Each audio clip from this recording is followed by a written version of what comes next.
Hey Dreamer Squad! If you are catching this on the replay, still just comment replay. Tell me if you've ever wanted to do vendor events. I'm going to hang out here for 1 second and see if you can actually hear me because I'm outside and I plugged in a little microphone.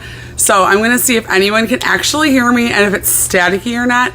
So if you're catching this on the replay, just fast forward a little bit. If you are here, tell me if you can hear me and tell me if if it's staticky.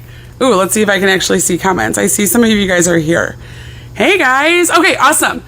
Listen, if it starts to be staticky, just let me know because I am outside and I didn't know what to do. But I have been getting a ton of questions about vendor events lately. And, well, not lately, I mean forever. And I just decided to actually tell you guys what I do because I do have some really good tips for success. You know that I love to tell you what I think is the right way to do things.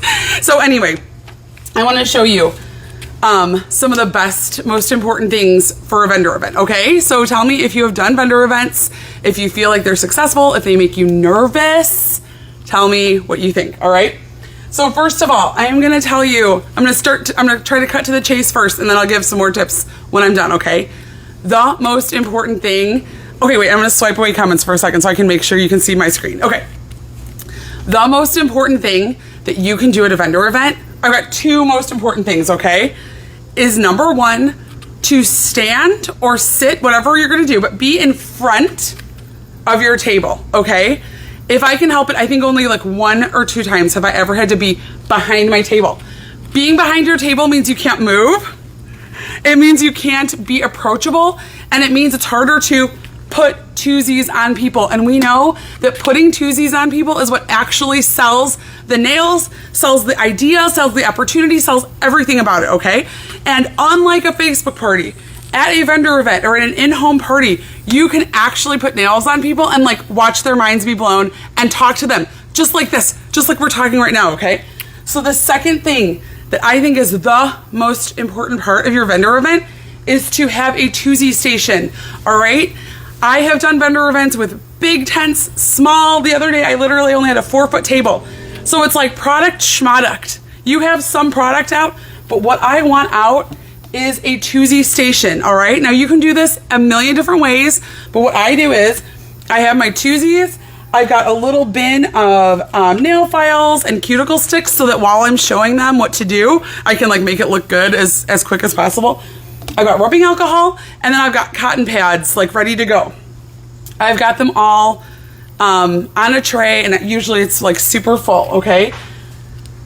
The thing about a vendor event is that, now listen, I know we all have different personalities, and if you are a shy, quiet person, that's fine, and I know you're gonna find your groove.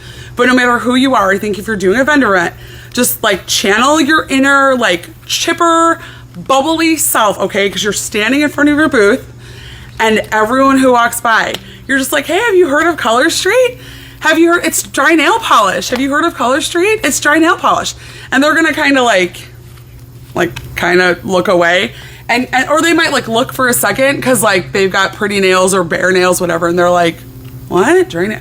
And you're come over, okay, right away. I say, have you heard of Color Street?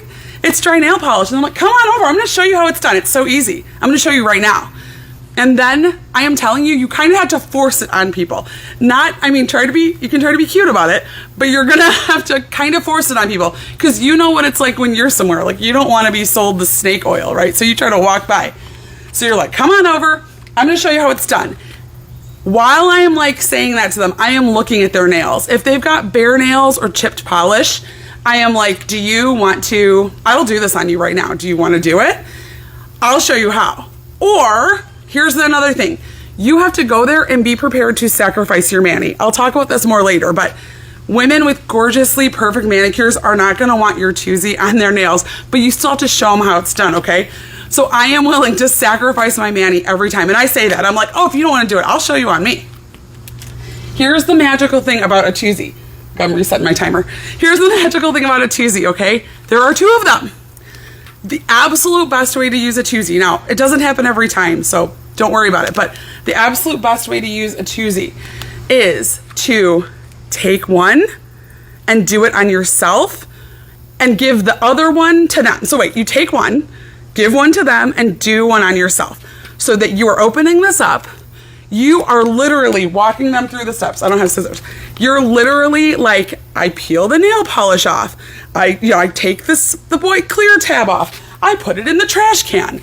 I take the nail polish off. Can you smell it? It's real nail polish. I stick it on my finger. Like, you're literally walking them through every step. You are doing it together at the same time, okay? If you can get them to do a twosie on themselves, they're gonna want you to do it. I do it sometimes, okay? But if you can get them to do it themselves, that is the absolute most magical way to get them to buy this, because they know that they just did it. And I'll even tell them sometimes, you know, it's not gonna be perfect. Hot vendor event in the summer, like, it's not gonna be perfect. Some people nitpick it more than others. And I even tell them, I'm like, look, you just did your nails. They're dry, you just did them.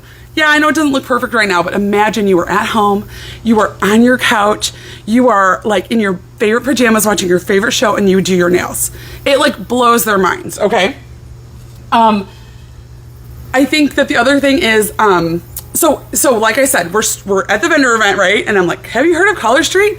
I don't tell them about the product if I can help it until they're with me. Because when they are one-on-one putting on, look at, this is my invisible person. When they're putting the twoosie on with you, right, it takes a minute. You know, you're like peeling and you're like sticking and you're like showing them how to do two nails. That is when you get to say, it's 100% nail polish. I always say, like, it was invented by this amazing Korean man, and he figured out how to dry the nail polish in New Jersey so that here in Indiana we don't have to wait for our nails to dry. You can say like whatever spiel you want, but like the other lovely thing of having them with doing the twoosie with you is like they're doing their nails, but they're also, you get a chance to tell them what it's all about without making them just like wait for you boringly like telling them a spiel, okay? This is like the number one thing I'm telling you. And I've had a couple people just recently be like, oh, it actually worked for me. Yeah, it works. It's the best thing. Okay.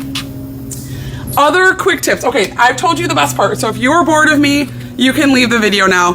Twosies and be in front of your booth. Those are the number one tips, okay? If you want more tips, here we are. Okay. Another one is giveaways, all right? I love doing some kind of enter to win thing. I usually have some pens out. I have a little bucket. I mean, I might have it stuck up on my board, whatever. I just, no matter where they are, they're kind of shopping around, and I'm like, enter to win my giveaway. I'm giving away a free set. Enter to win, okay? Because a huge thing what is gonna make a vendor event even more successful, like obviously if you sell a bunch of nails, fantastic. But if you can book parties, maybe get a teammate or get someone in your VIP group, that's where extra success is, okay? So they fill out my little form. I like found these in a graphics group, and they fill out my little form and they fold them all up and they put them in there. But as they're purchasing from me, now you might take better inventory. I'm not gonna lie, I don't take inventory. I like scribble it down. I try to at least scribble down their first name. If I can get their last name out of them, I do. And I scribble down what they bought so that I know what they like. But I'll just be like, okay, wait, can you tell me your name really quick? I'm just gonna like write these down as I'm checking them out, right? Lori. Oh, thanks, Lori. It was so good to meet you. Then later when I get home, I can look through all these little forms and find Lori and be like, oh, she was the one who bought Holidays and Tokyo Lights. Like sometimes if they're not looking, I'll write down like Lori was blonde, short hair, and like this lady had black curly hair, just so I can try to like jog my memory later of who they were, and like so that when I send a follow-up message, obviously I do a copy and paste follow-up message, but I can say like, Lori, it was so great to talk to you. Like, I can't believe your daughter has been making you do her nails and she's 22 years old. Lori, make her do her own nails. Like, I can bring back our conversation a little bit if I have some information about them.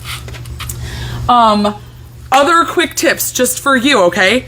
Your setup should be simple. Don't overthink your setup, because there's a couple reasons here why you want a simple setup. Number one is make it easy on yourself. Don't overdo it. You want to make the most money possible, and the way you do that is by setting up quickly and taking down quickly and not like wasting your time. I know Color Street has these in the swag store and they keep getting sold out, these cute like stands. I got mine on Amazon. Would I love that it said Color Street? Of course I would, but like I couldn't. This was like $17, and it still works great. I have like gone through different iterations. I do like having something tall if I can help it, but like this is a chalkboard that I got at Michael's and I put feet on it. I used to have like easels, and P.S. it probably doesn't matter. If you have a banner or whatever, I like something tall, but it's not the end of the world. I've got this Color Street runner forever. I didn't have one. It doesn't matter. You can have, for my first vendor events, I just had these like dollar store frame things, and I just printed out Color Street and I just stuck them all over my booth. You don't need anything fancy. So you want your setup to be easy on yourself. But another reason you want your setup to be easy is because you want anyone to know that they can do this too. I make sure that all my setup stuff, I have like my inventory in one bag, and I've got all my setup stuff fits in like a bin or two that I can like put on a wagon and wheel in or out of the place. If you do a vendor event, you are gonna see like the amazing setups of jewelry and candles and homemade artwork, and it's like these huge displays and it looks like a lot of work. And I wanna make sure that Color Street does not look like a lot of work. I wanna make sure it looks easy peasy lemon squeezy, okay? So remember that, remember that. Other quick tips, now I'm just giving you tips. I hope you're okay. So adorable setups. There are some adorable setups on Etsy, whatever. Remember though that like there's cute and then there's like functional shopping, all right? Like I like this. I've seen some where the nails like are really cute. They're set up like in a line straight, but like set that up on your table and try to look at it. Like you can't see the nails. I edited all mine to be more flat. And then realistically, like when I just have nails like scattered on the table flat, people look through them because it's just easy to see. Or like these are baskets I had gotten from the dollar store and people can just like thumb through them. So I feel like, again, I am not the only way to do this, okay? Like if you have amazing displays, keep using them. If they work for you, keep using them. But if you are new and you're nervous, I only use these to get a little height. Usually I have them filled with glitters or like the newest sets. And then my stuff is in like little baskets or just like scattered on the table, okay? Let's see what else. Oh, okay. And then just a couple things to remember, just a little checklist for you, is I make sure that I have just like, I bought cheap bags so people can have their little purchase. You could probably use anything, but you want something cute that they can use. Another one is, I forgot to get this out, sorry. Usually hidden behind my stuff, I put together goodie bags, okay? Here's the thing, it's got my business card in it. So I say, oh, I'm gonna give you a little goodie bag. Oh, you got a couple sets, I'm gonna give you a goodie bag. There's instructions, I mean, they're in the package too. And look, I got like a little cuticle stick in there and like a little nail file. I'm just gonna give you this goodie bag. Thanks for buying. But like really, it's got my business card in it. Let's be real. I've got catalogs usually available, and same thing. Make sure you just have your info on there somehow so that they can find you again later. Sometimes I'll have a sign up. One of my teammates was just telling me she has her like VIP in a QR code so that like before her people even leave her space, she's like, scan this and get in my VIP. We're doing blah, blah, blah sale or blah, blah, blah giveaway. That's good. I've got to like add that to my repertoire here. Another one is make sure you have an easy way to pay. So whether it's like the Square card reader, and I think PayPal has a reader, make sure you got change, cash. You want them to like make it as easy as possible on your buyer. Another good tip is that whatever twosies you happen to have, you better have those sets to sell. I usually do, but a couple times I had, once it was long time no see, I can tell you because I remember it was so traumatizing. Not really. I had Singapore chic and I didn't have the sets. One time I had long time no see twosies and I only had one set of it with me to sell, and like at some point in the day I just hid the rest of these twosies because when people try it on they're like, oh, I like this one, can I buy more of this one? Home sweet home. You guys all hate those twosies. Guess what, bring them to a vendor event and you will sell home sweet home. I also think, truthfully, I think home sweet home's a great vendor event twosie because it's just so like innocuous. It's like so, there's like nothing crazy about it, but they get to see the magic and then they'll just buy anything. So anyway, I think that's pretty much everything. If you have any questions, let me know. I will scroll back through the comments. But here's just what I'm telling you. I have been to like several vendor events at this point where, you know, your fellow, like I almost never leave my table. I'm going to tell you this right now. I like never get to look around because I'm always just so busy at my own table. And when like you're kind of chatting with your fellow vendors as you're cleaning up or whatever, and people are like, oh man, you know, it was kind of a slow show today, wasn't it? And I'm like, was it? I was so busy the whole time because I am out here forcing twosies on people, but they love it. And I'm selling and they're just like enamored with the product, okay? And it's so fun. But like last week too, I had a vendor event where the coordinator was like, oh, I wanted to come over and talk to you, but you were so busy the whole time. And I'm like, yeah, I was. Okay, sorry, I'm being really dorky right now. And then remember that there's different levels of success at a vendor event, okay? So like my most recent vendor event was this like Chamber of Commerce lunch, and like all these bankers are there. And I actually sold more than I realized. Once my Square reports came through, I did sell more than I realized. But those vendor events are where I have found more vendor events, okay? Like I got into like a local community market because like someone who organized it was at that Chamber of Commerce lunch, and they were like, oh, do you want to be in my market? And I'm like, of course I do. I have had vendor events where, again, like I still sold a lot, but maybe not like as much as like you kind of, you know, you brought so much inventory, it feels like you didn't sell a lot. But I got, VIPs out of it. I got a booking out of it. I got just new contacts out of it. Like that is just as important as actually selling the nails. Again, I cannot stress enough that in my setup, product, but here's where it's at. It's at the twosies, and it's like connections and talking to people in real life. So again, keep it simple, stand in front, and force those twosies on people. It's the best. Okay, thanks guys. See you later. Good luck.